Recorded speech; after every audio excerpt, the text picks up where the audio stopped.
Welcome to the Banker Lamp. Please enjoy the video. You begin by entering Header Edit. Double-click the top margin or choose Insert then Header. This places you in Header and Footer tools so you can change structure. Once active, inspect whether different first page or different odd and even pages is enabled, because those settings control which headers are removed. If you need to remove only one instance, make that choice now. If you want every header gone, prepare to unlink sections next. Now focus on unlinking and deleting headers. If your document has section breaks, click Link to Previous to turn it off so changes won't cascade. This prevents removing headers where you want them kept. Once unlinked, select the header content and press Delete. Word removes the text but preserves formatting and breaks.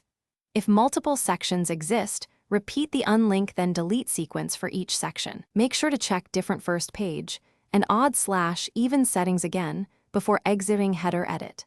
Finish by exiting Header Edit and verifying results. Double-click the document body or click Close Header and Footer on the ribbon so you see the full layout.